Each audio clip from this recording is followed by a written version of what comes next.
Good morning and welcome. Thank you for tuning in to today's event hosted by Foundation for Defense of Democracies. I'm Jonathan Schanzer, Senior Vice President here at FDD.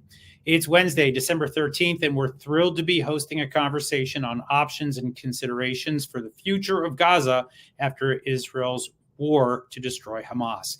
We're pleased to have a first-rate lineup to discuss today's topic. First, we have my colleague Eyal Hulata, FDD's inaugural Senior International Fellow.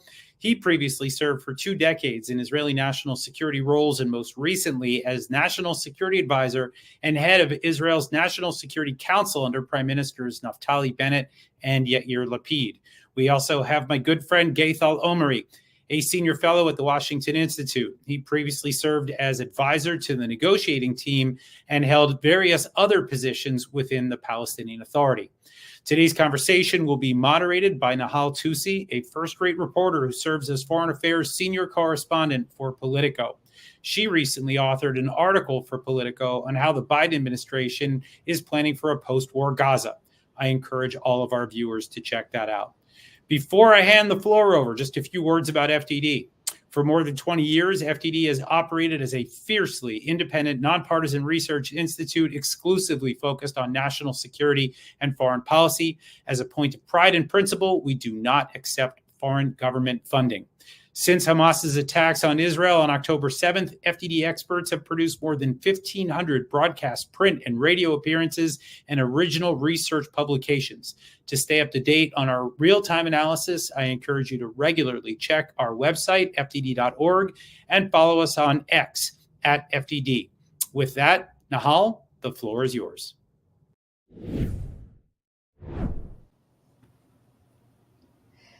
Hi, everyone. I'm so glad you can join us, and I'd like to thank FDD in particular for hosting this conversation. I'm going to start off this talk with an appeal to my 2 guests.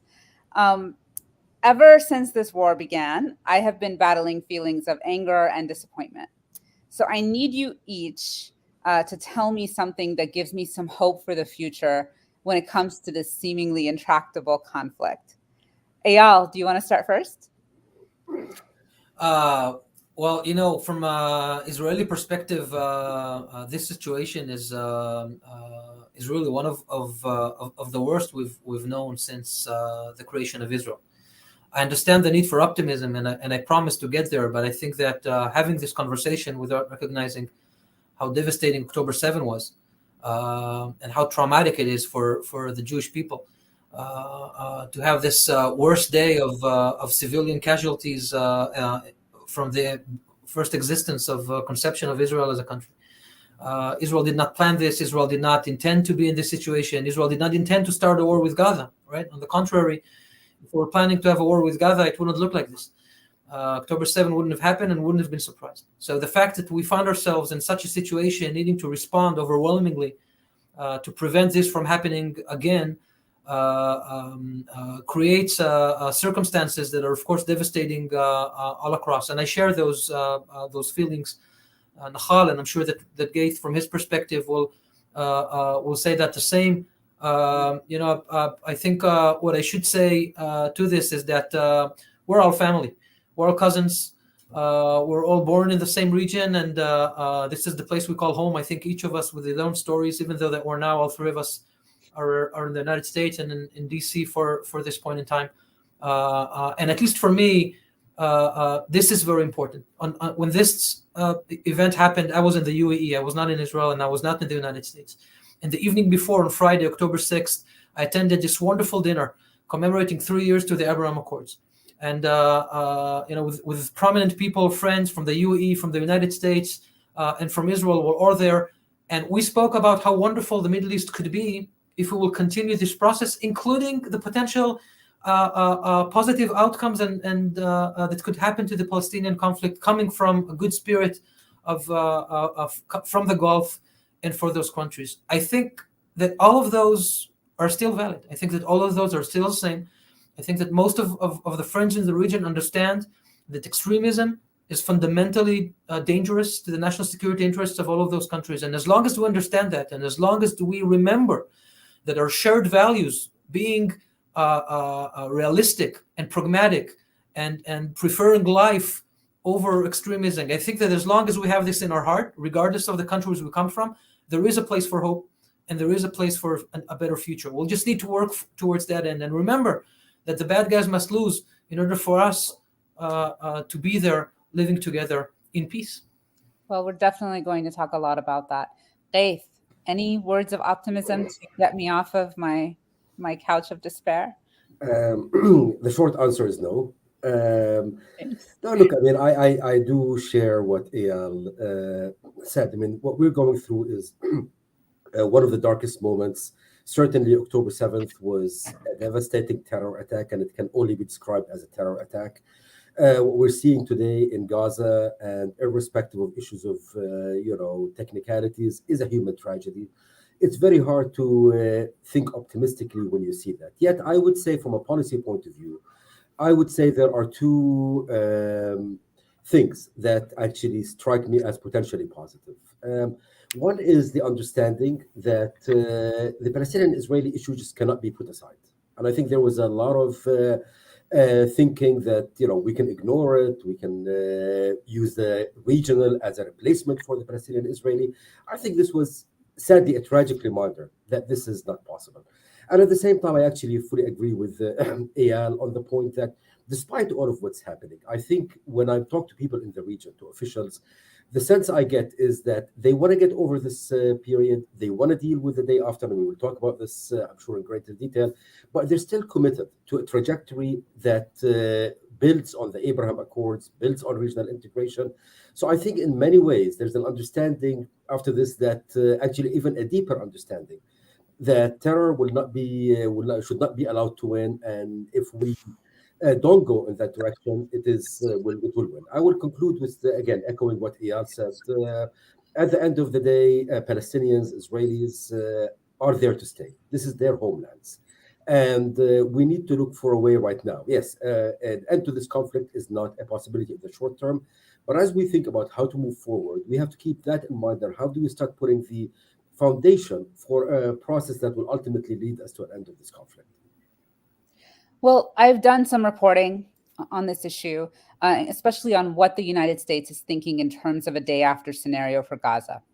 And to put it in a nutshell, the Biden administration is basically planning for an interim phase after the heavy fighting ends, where they think that an international force will likely try to stabilize the territory, followed by, over time, it being taken over by a reformed Palestinian Authority.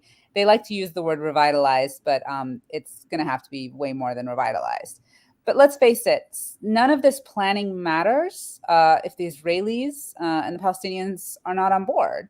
Eyal, you're a former Israeli official who has plenty of insight into what's going on in Jerusalem, Tel Aviv, and beyond. What is the Israeli plan for the day after? Please give me some scoops. Well, Nahal, I mean, it will be difficult for me to answer this question directly because I think that the current government in Israel is not necessarily engaged meaningfully in such a plan. There are official visits in Israel this week, and the American administration is demanding answers. And I was told and read in the news last week that the Prime Minister Netanyahu has formed a group led by high officials to talk about this and potentially plan something ahead. So, I cannot speak on behalf of my government. I can speak on behalf of what I think should be, and hopefully in the near future will be, the right policies governed by Israel, because clearly I think that unless there is also political transition in Israel where extremists are not part of the decision-making process, it will be difficult to move ahead. But even having said all of that, the appetite among the Israeli public, I think across the board, including myself, to see the Palestinian Authority in a form similar to what we see today, taking Gaza and trying to change it, this will be a complete failure. There will be no support for that in Israel, not because I don't think that we need to find a solution. And I clearly believe that only Gazans can rule Gazans, but unfortunately, the Palestinian Authority has proven to be inefficient also to ruling the West Bank, not only ruling Gaza. And the fact that this is the case does not make me very optimistic about the potential of that happening. But I think that there is an understanding in Israel across the board that there must be a civilian governance in Gaza that is capable in holding that. What we also know is that in order to be in a discussion that we talk about the day after, we need to have passed the day before. And in the day before, Hamas should be removed completely from all of its authorities and responsibilities in Gaza, because Hamas, I think, for the last 18 years, and I don't think that I'm the only one who thinks that, you may agree with me. I mean, Israel withdrew from Gaza 2005, handed it to the right. So as long as Hamas is there, there is no future for Gaza. But once this is changed, I think that we can meaningfully start working on civilian, pragmatic governance, self-governance in Gaza. So look, we're going to talk about what it means for the war to end, right? So that there is a day after. But let's say you're advising this government and whoever is in charge. Maybe you are the government. What is like one or two things you absolutely feel must happen for the day after scenario to take place? It can be something very technical. Just the two important principles that we need to ensure in the day after. The first is that the security of the civilians in Israel must be restored. The security and the sense of security. This is crucial. I mean, clearly we'll be talking about the day after and talk about the Gazans and how we should restore the strip that has been demolished. As we look at it, there are about 250,000 Israelis displaced from their homes, both in the south and in the north, because of this brutal invasion into their homes and their communities, intending to slaughter them.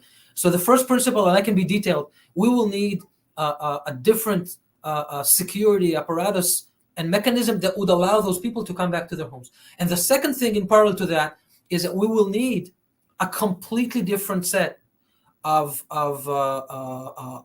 resources and of intentions of rebuilding Gaza for the Gazans themselves in a way that would create a future that will look very differently than what we had before. My hope is. What does that mean exactly? And my hope is that if about a security zone, security for Israelis, are you talking about a buffer zone? Like, I'm just wondering if you get a little more specific. Yes, I mean, of course, we're talking about a buffer zone and a demilitarized buffer zone. Even when Hamas is not in control of Gaza, there will be enough guns there that people could use them to shoot through the fence in any point in time. Of course, we will need a buffer zone. We will need a completely reconstructed Rafah crossing to ensure the trucks that come from Gaza do not possess all of the equipment that Hamas were able to infiltrate into Gaza, and to build all of these, to smuggle in weapons and arms and explosives and all the things they needed for the rockets. And on the other side, we'll also need to make sure that the resources that come into the strip go to the civilians of Gaza and not to Hamas. We will need to see that the concrete that is getting there and the cement that is getting there actually goes to rebuilding homes and houses, rather than digging tunnels and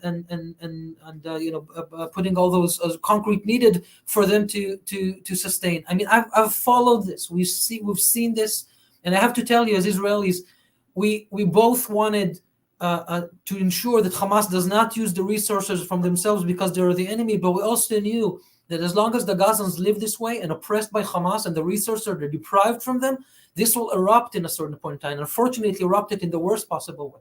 So these are the two principles. We will need to secure Israel, and hopefully with the trust of the countries around us, that we're doing this without intention to occupy Gaza, and of course not to resettle Gaza. Gaza needs to remain the home of the Gazans, but also a meaningful restoration that is productive, that does not endanger the Israelis, and to start putting the resources for the Gazans themselves so that they will have a future.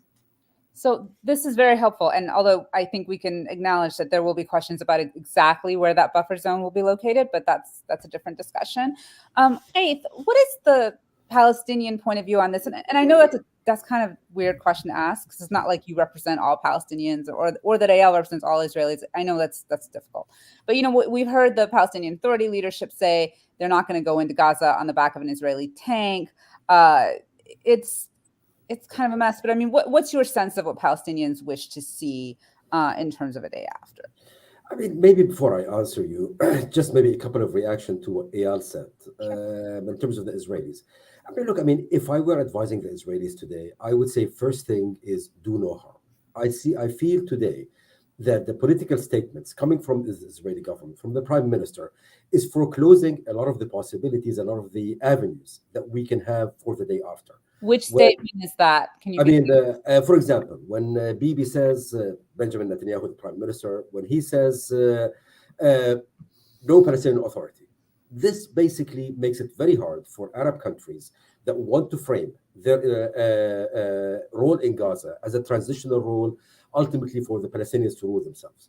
When the prime minister says never a two-state solution, this makes it impossible for some of the potential partners to come in. We saw yesterday the Emiratis, for example, pushed back on this one. So I would say for the Israelis, if I were to give them advice, I would say today be careful and be restrained with your statements, because ultimately you don't want to close avenues. I understand the Israelis have their own politics, but their potential partners, Arab countries, also have their own politics, and don't do anything and don't say anything today that will make it difficult for some of these Arab countries and some of the European countries to come in and play a role the day after. Now, in terms of the Palestinians, as you rightly said, it's a mess. It's a mess because today it's very hard to define who speaks for the Palestinians. The Palestinian Authority continues to be the recognized international address, yet I just saw a poll actually this morning that says 92% of people in the West Bank want Abbas to resign today. And a majority sees the PA as a liability. And so it's very hard to see if this is the Palestinian Authority, if it can speak for the Palestinian public.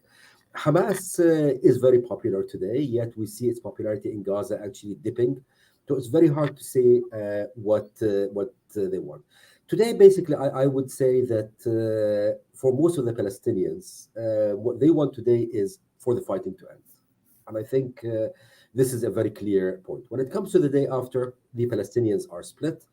The Palestinian Authority itself doesn't want, as you said, and I think that does not want to come on the back of Israeli tanks. But frankly, even if it wanted to, today it is simply not capable of doing it. It does not have the capability, the actual physical capability.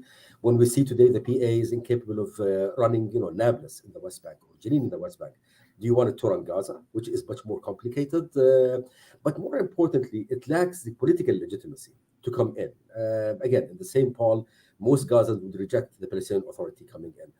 So if we want to see a capable Palestinian voice, we have to do some very, very serious reform in the Palestinian Authority. Not kind of, cosmetics, not only technical reform, but deep political reform. And here I think we have to go and revisit what President George W. Bush was proposing and go something along these terms, sidelining some of the corrupt actors, empowering a strong prime minister, and revitalizing the political life among the Palestinians, which has really been atrophied under Abbas. Well, these are good points, but one thing, reforming the Palestinian Authority, or let's say like completely building a new Palestinian Authority, and if you want to call it the Palestinian Authority or a Gazan administration or whatever, let's just say you build a new structure or completely reform this one. There's a lot that's going to have to happen. It's worth its own book, probably. But I want to know from both of you, and let's start with Eyal, what is one thing that should not be done as part of the reconstruction or the construction of a new Palestinian leadership? Let's start with you, Eyal, and then Gaith. What should people not do? The mistake to avoid? Well, first of all, I think that the first mistake that people might do, being careless and not in good enough understanding, is just to think that we can, that the Palestinians should change from the set of old guard leaders that are there today, with replacement with a similar mindset, just because they are known or have good relationship and ties with the American administrations and others. This will be exactly the same. I think the main problem of the PA is that it does not serve the Palestinians. It serves themselves. Unfortunately, it's also true in Hamas, not because they are corrupt in that way, because they only care about the resistance and not for the people. So if the people, both in the West Bank and in Gaza, live under rulers and establishments that do not care for them, that is their interest is not aligned with the needs of the people to promote prosperity and better life, then that is a problem. When I was National Security Advisor and our government tried to promote steps that would improve the economic situation in the West Bank, for instance, also in Gaza, and the PA opposed it because they thought we were doing this to evade a political solution, where in fact we're trying to make good use of the time to promote the lives of the people so there will be less hostility. So maybe later in the future we can reach reasonable agreements. And this was rejected, and I have too many examples for that, unfortunately. This is, I think, a very important piece. The second thing that is important is that while this transition is done, I don't expect the Palestinian Authority to be supportive of the Israeli narrative. They're of course stand to promote the narrative of the Palestinians and the needs and rights of the Palestinians. That's fine. But if a Palestinian Authority does not engage in a meaningful way to reach a solution that is within the scope of understanding, even if it is a temporary solution later to be transitioned, if a new leadership will adopt resistance narratives and violence, this will never end. This will never end. And hopefully we can reach that. I'm not sure. I cannot select who should be the leader of the Palestinian. Any name I will say will probably be problematic with them, so I'll keep my mouth shut, even though I have some ideas. But I think it's important. We can do this some other time, Nahal. But I think this is important that once this is done, in an understanding, both from the Arab countries who understand the dangers of radicalization, and also by the foreign countries, especially the US, it is important that the construct will be something that we can work with so that we can reach a solution eventually.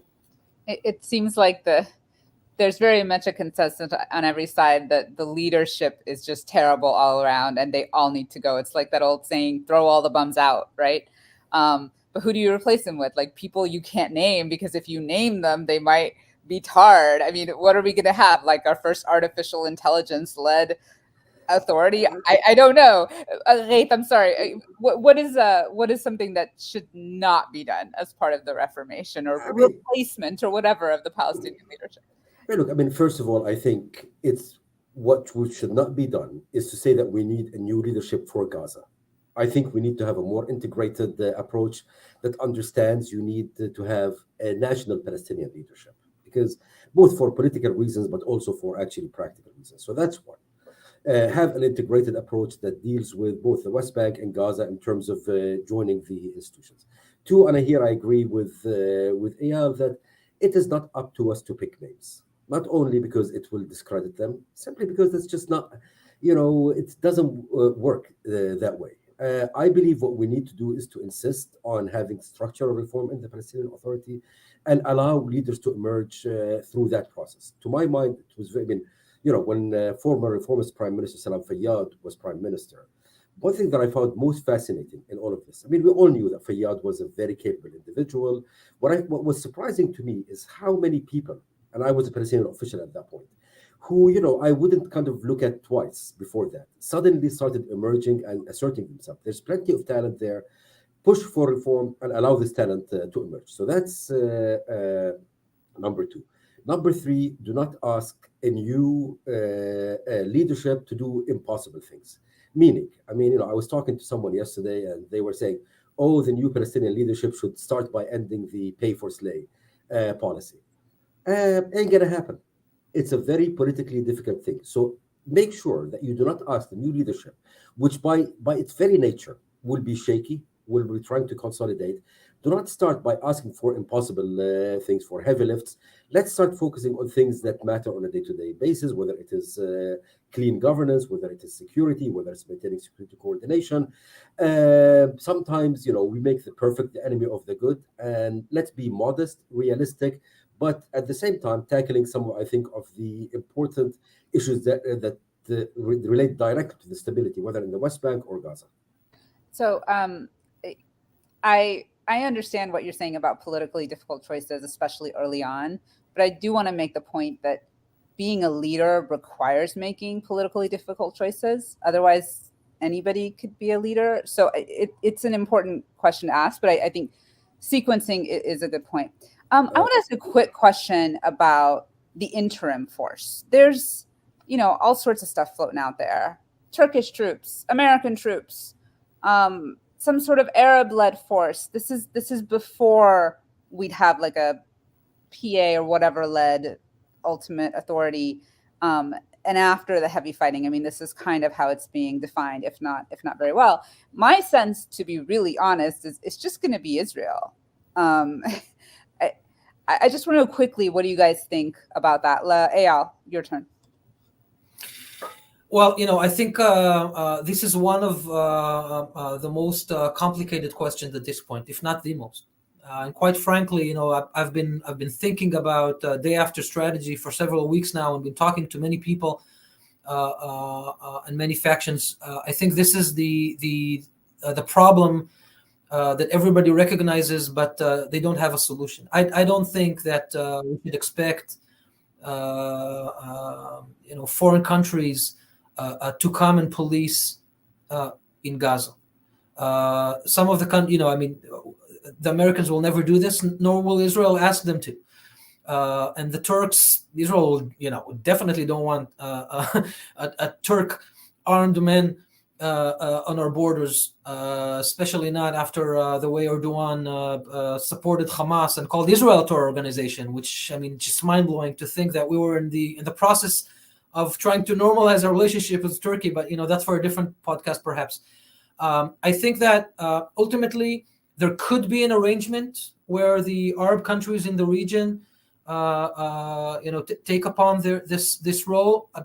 I don't see this happening at the moment, and I don't see the process that is giving the right incentives and construct for that to happen. The negotiation on the rules of engagement among themselves, even before we understand that there could be crossfires with Israelis because security will demand Israeli presence there for this interim point in time, and everybody understands that. I think this will be very, very complicated. Calls for very delicate discussion between Israel and the other countries. I want to say I hope it happens, but unfortunately, I'm not sure that it happens in this right way.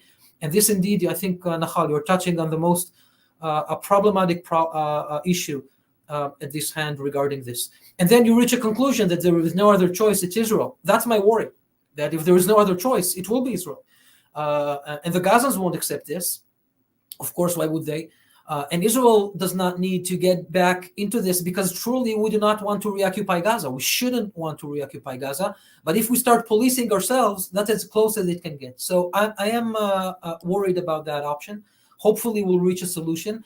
What I can say that I think, like other issues, because it's in none of the parties' interest that Israel will do this work. And again, provided that we're in the day after and Hamas is no longer there, I have a feeling that a solution will emerge, even if it's creative and we cannot see it right now. I would like to think that, but at this point, I don't have the blueprint of how this would happen.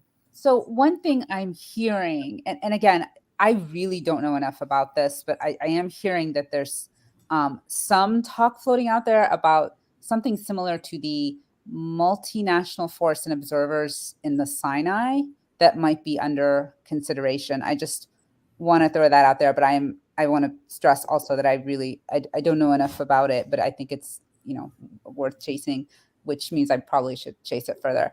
Hopefully my editor is not watching. Dave, same question on the interim force. Let's say you're in charge. What do you do? Let's just put you in charge. Why don't we do that? Not a bad idea, Nahal. Not a bad idea. Look, that idea aside, just let me actually quickly just to the last question. When I say difficult choices, look, I do believe that Palestinian leadership should be clear on two things: commitment to diplomatic outcome about the two-state solution, meaning recognizing Israel, and commitment to nonviolence and fighting terror.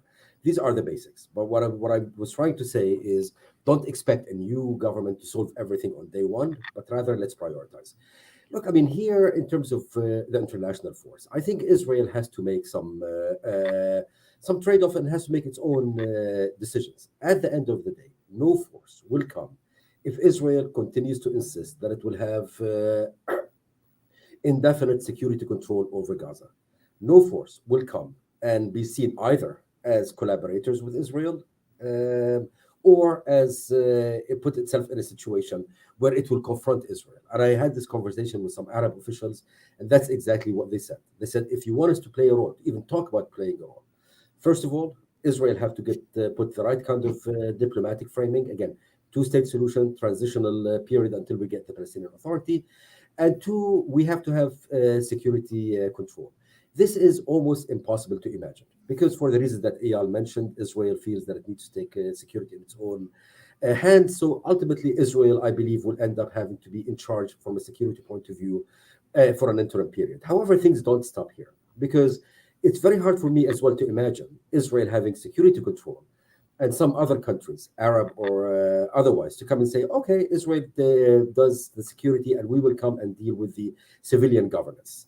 So for Israel, as it thinks about how it moves in this one, it has to understand that if it wants to continue having full security control, then by all probability, it will also have to be in charge of some of the civilian aspects of running Gaza. And if it doesn't want to do that, then it really has to start thinking right now of what are the trade-offs. But I don't think that Israel can, have its cake and eat it as well. Ultimately, there's prioritization and there are trade-offs. And if they don't, then, we go back to the old saying, you break it, you own it.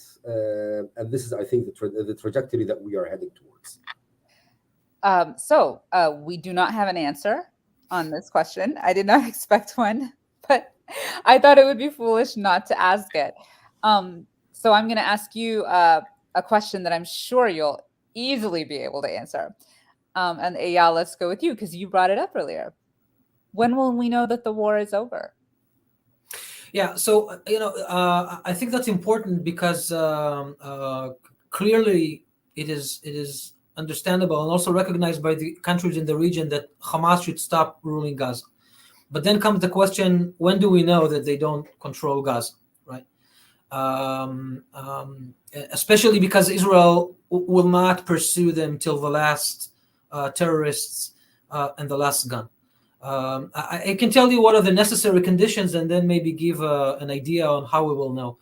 Of course, one of the necessary conditions is the leadership, because this current leadership, unfortunately, is not willing to negotiate any real end of ceasefire, because the demands that they're putting for a ceasefire are completely absurd. To the point I think that Sinwar would rather die as a shaheed than anything else at this point. He has done the most amount of damage that you could possibly imagine to Jews in Israel, and now I think all that is left for his legacy is to die with this ideological pride. Unfortunately, I hope I'm wrong.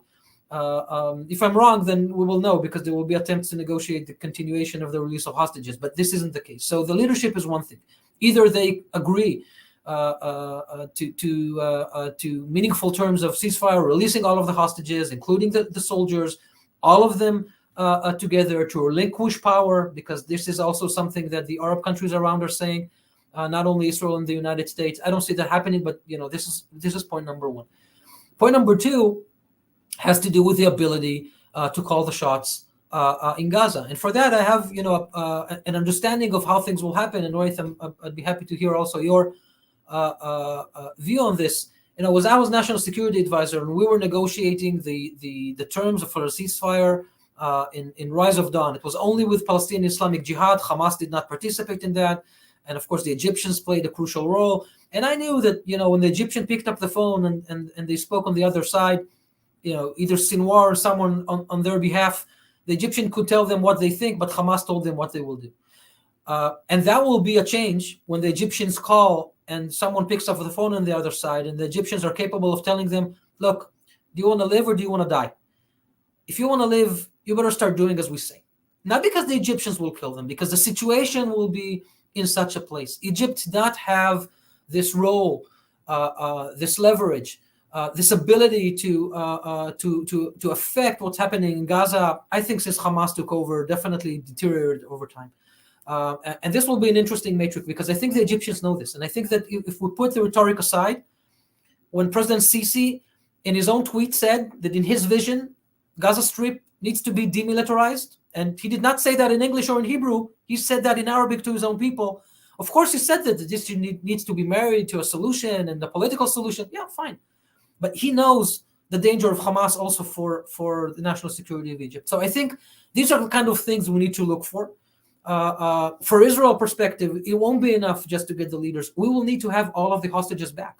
And the sooner the later. This is the dilemma that the government is in, right? But they made this choice. They've done this truce for almost 10 days to get 86 of the hostages back. And this would have been extended if there was an option. So those are materials that will play the role in saying that we're close to end. I want you to answer this question, but I do want to make very quickly the point that, as I reported in my story, Sisi's comments about the demilitarization element and some of the things he said have definitely been noticed by the Biden administration. That has made the rounds, and there is a sense that Egyptians are going to play a much bigger role than maybe a lot of people imagine, even those who think it is going to play a big role. Go ahead, Qaith, please. Tell me when the war will be over. Before I tell you when the war will be over, I actually want to, since we're talking about Egypt, just maybe a few words here. And this is kind of maybe harkens back to a previous question you asked, what not to do. I think it is essential that any ending of the fighting, we should give the lead to Egypt and to countries that share our view, the US, in terms of how to end this. I think the worst thing that we can do is to give the lead in negotiating an end of the war to countries that support Hamas, be it Qatar, be it Turkey, because ultimately they will look for terms that will help and support Hamas. We saw this in the 2014 war when the Qataris and the Turks tried to broker a ceasefire that would have been very advantageous to Hamas, because these are countries that have an interest in Hamas surviving and even strengthening. So give the lead to countries that we know share our objectives, and Egypt, both because of its political views, but also because of geography, would be the ideal country to do this. How do we know the war is over?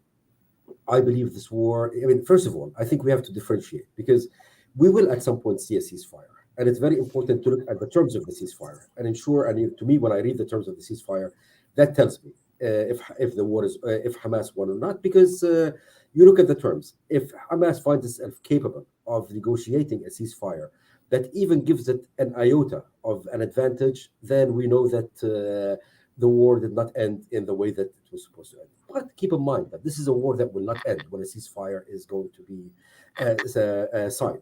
Yes, the ceasefire will maybe signal the end of the kind of major part of the operation, but given the nature of the objectives and given the nature, which is basically dismantling the capabilities of a very well-entrenched terror organization, I suspect that this is something that we will end up with a gray zone period, which is not an active fight, but at the same time not peace, for a while. And this, to my mind, is the most complicated one. So we might have a formal ending to this war through, again, a UN resolution or a ceasefire or something, but I suspect that we will have a lower intensity period that will go on for months, if not years, after the major fighting is done. This is interesting because it sort of reminds me of Yemen a little bit. They negotiated ceasefires and then they kind of renewed them for a while, truces, whatever you want to call it. The word ceasefire is being poorly used in a lot of instances. And then they weren't able to renew the truce, but somehow it unofficially held for quite a long time. And so there's been relative calm in Yemen. And so you're right. I mean, these gray zones do exist. It doesn't always have to be something you put on paper. But let's say that we do reach the point of where there's a sense that we can build an interim force, or we're even at the point where there's a new Palestinian governance structure being set up. Eyal, what is Iran going to be doing during this? So, I think Raith remembers we participated together in an event in another think tank here in Washington. Remember that a few weeks before October 7. We were talking about the prospect of the normalization process between Israel and Saudi Arabia, and many things were discussed. I took the time I had just to talk about the spoilers of the process. I have my issues with what could happen, and I said there are two major spoilers to this process: Iran and Hamas. I did not envision October 7. I don't think I had an advance warning. Even I didn't imagine that this will be so bad. But I knew that, even with 30 rockets, Hamas could derail the process because a conflict will start, and there we go. Iran continues to be the sole beneficiary of the chaos in the Middle East, more than anybody else. Raith is right about Qatar, and I'm very angry at what they're doing, and I think that we should be more serious about using sticks with them as well. Of course, Turkey, all of those countries that gave room for the radical political Islam of ruling. I mean, you know exactly what I'm talking about. This is bad for the region. This is bad for the Sunnis. But, you know, to the extent we can agree or disagree about this, Iran and the use of proxies all throughout the Middle East, they've mastered this, unfortunately. You've mentioned Yemen before. You know, Yemen is... How did they get to a position where they can fire ballistic missiles and interdict cruise vessels with helicopters? I mean, there's so few countries Israel can do that. I'm not sure that there are many other countries in the Middle East that can do that. The Houthis can do that. I mean, Iran is just using whatever they can in this. Clearly, they will want to derail this process. They will continue to be spoiling of this. And, we remember in the past, Iran tried their most and actually succeeded in derailing the processes in the past. They have been able to interdict every time. They made it clear what they were thinking. They used their authority. Of course, Hamas was the one that bombed the buses in Tel Aviv and Jerusalem in the 90s that you recall, and took over Gaza after the disengagement and all of this. But Iran is always behind the scenes, and increasingly so. We will need to be mindful of that. We'll need to watch what's happening in the northern border with Hezbollah. And those issues will have an effect, and we'll need to be cognizant of spoilers and within our plan to have solutions for that. Otherwise, they will run back in and block the way. And before we turn to Qaith on this, I do just want to make the point that, a spoiler is a spoiler if you allow them to be a spoiler.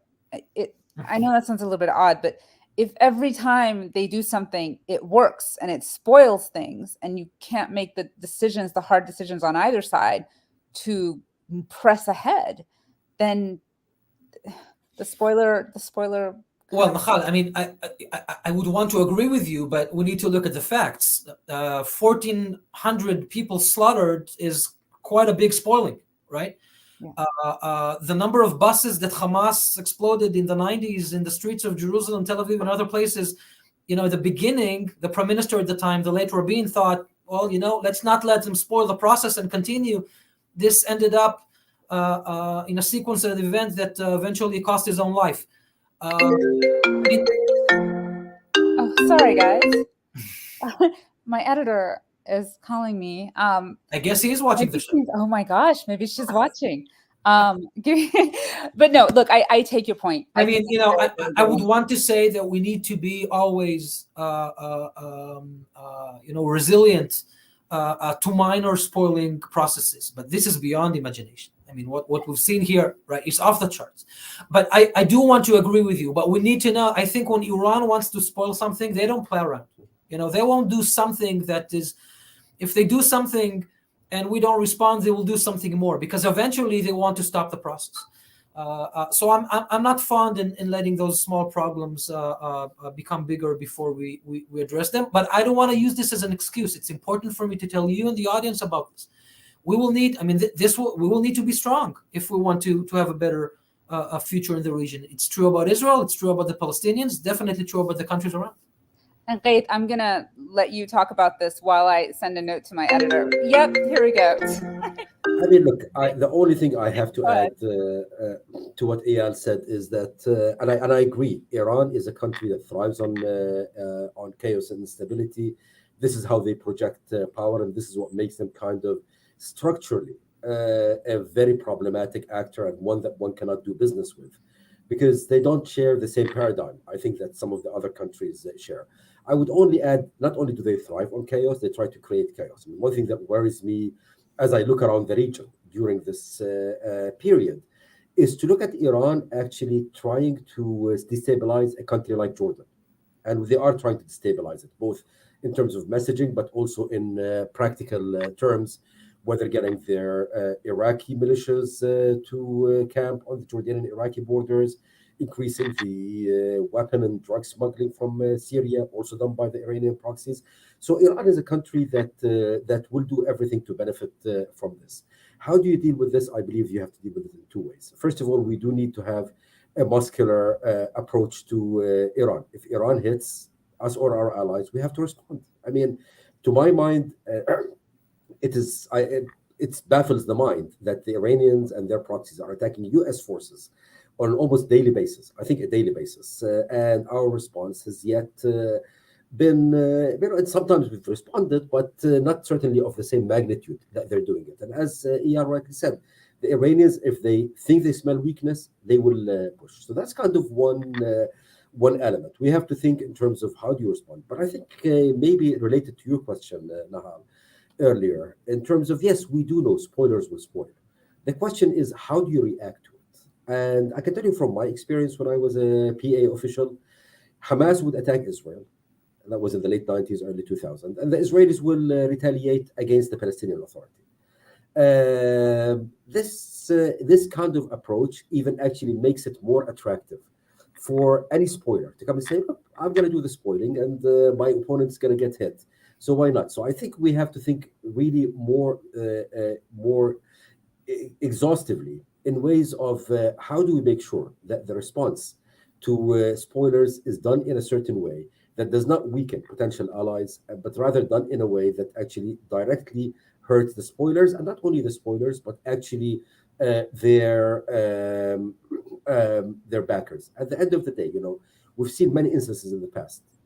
Hamas would conduct a terror attack in the West Bank. Israel would not react against the Hamas leadership in Gaza, would react in a very localized way. At the end of the day, this gave a message to the leadership of Hamas in Gaza and elsewhere that they can continue doing this, and frankly, with very little cost to themselves or to their power base. Quick follow-up on this for Eyal. Are Israeli settlers a spoiler? I think, of course, the settlement issue has always been in the center of everything that anyone that is talking about this. I think that the presence of the settlers at this point is not a spoiler in itself. Definitely, when we understand that Israel has withdrawn completely from Gaza Strip, to the last house, to the last grave, to the last soldier. And this conflict has become even more violent than it was before with Hamas, with no settlements in the region. And Hamas will try to say that they're fighting also for the Palestinians in the West Bank. I think we all know that this is not what they're actually trying to do. They will just continue to resist because it's not about our presence there. Having said that, I am worried about the intensified violence in West Bank, also by Israeli extremists, and the fact that the IDF is responding more vigorously on that, understanding that this can evolve into a deterioration, an escalating situation, and doing more so in the recent weeks than in the beginning of the war. I think this is very, very important because Israel does recognize this issue. Of course, in this current Israeli government, it's more difficult to do some of the measures. Things were more in control in previous government and also in previous Netanyahu governments than they are right now. This is what there is. I think that in an Israeli context, the ability of a government to control the various factions is more serious than in other issues. I mean, we are, even if sometimes we don't look like that, we're a serious country. We have authority. We have security establishment. We have the IDF. We don't have groups, doing what they want, the way that Palestinian Islamic Jihad will do to Hamas, and Hamas will do to the PA, and everything will be blended in some way. I don't think it happened that way in Israel, but Israel does need to make sure that the radical factions, unfortunately, some of them are violent, are controlled and maintained, of course. And Prime Minister Netanyahu knows that. He also talked about this. Yes. He has talked about many things, your Prime Minister. Okay, you should feel free to respond to that, but I'm going to ask the next question and you can tackle both. We could have our own leadership change in the United States in the coming year. How do you see the U.S. approach to the conflict changing if Donald Trump or another Republican wins the White House in 2024? Let me first respond to the question about settlements. I mean, I obviously... Oh, that's the easier question. Okay, yes, go ahead. As I formulate what I want to say about the Republican. Look, I mean, actually, I disagree with Eyal, obviously, on this one. I disagree with Eyal both in the sense that I believe that the issue of settlements is one of the issues that basically help build a narrative among the Palestinians that there is no Israeli partner. And this is not only a West Bank issue, this is a Palestinian issue. The same way that terror, and I'm not equating the two, but in the same way that terror builds a narrative on Israel, that the Palestinians are not serious about peace, I think settlements build that narrative. But that's maybe for a future conversation. I do believe, though, that the issue of settler violence is one that is a core issue. I mean, people talk about second front. I'm more worried about the West Bank than I would say about Lebanon right now because of this. And here, I mean, we talked a lot about the need to change the Palestinian leadership.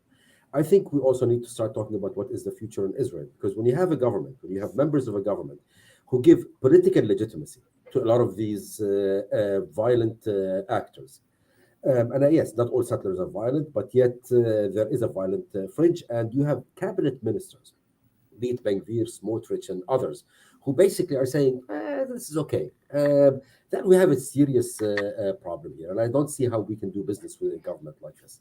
In terms of the U.S., look, it's an impossible question to answer simply because we don't know what the next administration will do. All I can tell you is the following: that without U.S. leadership, be it Republican or Democrat, it's very hard to imagine how any of these scenarios that we're talking about, Arab forces, international forces, day after, etc., can be done. At the end of the day, we've been talking about having the Arabs play a role. Intra-Arab relations are so fraught and so tense, and I can't think of any two Arab countries that trust one another. And without having the U.S. providing the glue and the leadership to build these kind of coalitions, and without the U.S. showing that we are willing in this country to also risk some of our own assets, as we ask some of our partners to risk their own assets, it's very hard for me to imagine how this kind of international coalition for the day after, whatever it's going to look like, can be built. So if we end up with a next administration that takes an isolationist approach, again, be it Democratic, be it Republicans, too early to tell, I think none of these issues that we're discussing will come to fruition, and we'll end up with a model along piece. I think one thing that this administration has learned, that what we've been doing and what the previous administration has been doing, which is basically disengaging from the Middle East, is very risky, because at the end of the day, the Middle East will impose itself on us, and it is, I'm sure, for an administration that wanted to focus on China and Russia, having the president and the secretary of state and others spend most of their time in recent weeks being desk officers for Palestine, Israel, is a reminder that this is something that we have to deal with, and we have to lead on. It doesn't mean we have to overinvest, but we cannot ignore. Eyal, please feel free to respond to the Trump Republican potential win question. But since we're getting a bit short of time, I also want to ask you if there's a question that you want to ask Gabe. And then Gabe, I'll give you the same opportunity. So why don't you just tackle those together? Yeah. So I'll skip the question about American politics. As a foreigner, I have things to say, but I guess I'd rather not. But I will use the opportunity. Thank you, Nahal, for asking that. Raith, I want to ask you, you mentioned Jordan before. I want to ask you a little bit more about the Jordanian position and role in this. I mean, you said, of course, you talked about the Iranian interest in breaking them from within. This has been the case for a long time. Israel, I think, played a crucial role in helping Jordan keep secure and intact throughout the decades. You know this, of course, very well. I think that from all of the countries around us, the only country that is having problems with condemning terror the way they should, unfortunately, is Jordan. And I'd be happy to hear your perspective on this. And we only have about 5 minutes left total. I just want to throw that in there. Go ahead. Look, I mean, Jordan, I think I have not been this worried about Jordan since the 1980s. I think they are dealing with the most difficult set of challenges that we have seen. I mean, we saw, I think yesterday or the day before, I'm losing track of time, there was a general strike etc. in support not only of Gaza, but frankly of Hamas. The Muslim Brotherhood feels emboldened, etc. And I feel that many in the Jordanian, at least the security establishment, are getting very uneasy about what is happening. So for Jordan, I think they are dealing with some serious domestic challenges, and I think it's important for us from the outside to recognize this. and not to push them. We should push them privately, maybe, but not to push them publicly to do things that might endanger their own internal stability. I want to zoom out a bit and say, while you're right, Eyal, I do think that under Bibi, and it's not only this government, even in previous Bibi governments, Jordanian-Israeli relations have become so toxic. It is very unfortunate that you have these relations, which I believe are key not only for the Jordanians, by the way, also for the Israelis,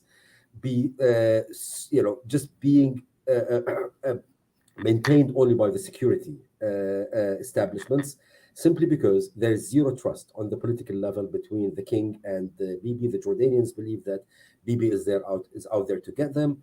And I think unless we deal with this, we will find the situation where Jordan will not feel motivated to engage in a robust way with the Israelis.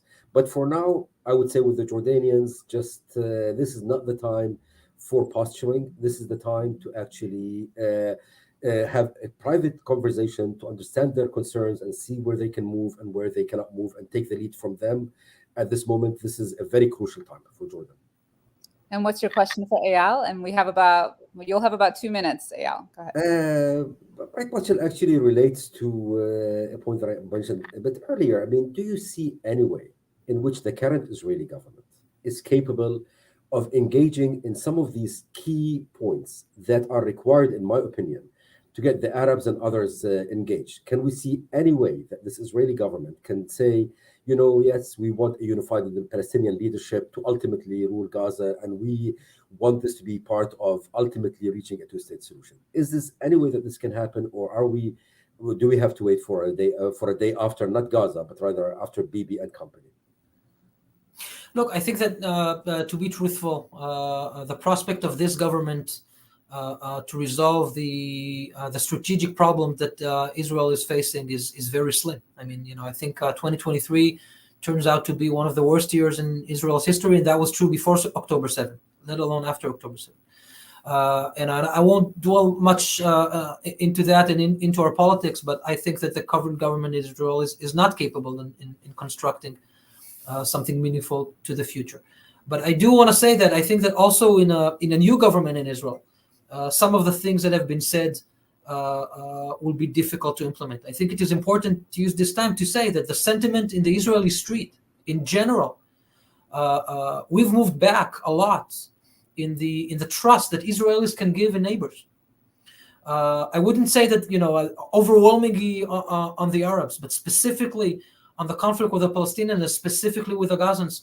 We're family of the family of my family living in Kfar Aza, and they're displaced from their homes. Just to think on what it will take for them to come back and what that means. We're way beyond talking about the point of governance. What I do understand is that a new government will need, and will also hopefully will be able to talk in terms of a political horizon, so that we can have something going on and something starting. Hopefully, eventually, it will lead to that point. This government is not capable of doing this. A new government will, and we will need this, because we will need a new framework for the Middle East. That's for sure. And Eyal, just to be clear, when you say the current Israeli government, you're talking about the elected government. You're not talking about the war cabinet. No. I'm talking about the elected government. The war cabinet. Gotcha. Israel does not have a unity government. Netanyahu refused to build a unity government. If he didn't refuse, this wouldn't have been the government. We have a war cabinet. I'm very happy to its performance.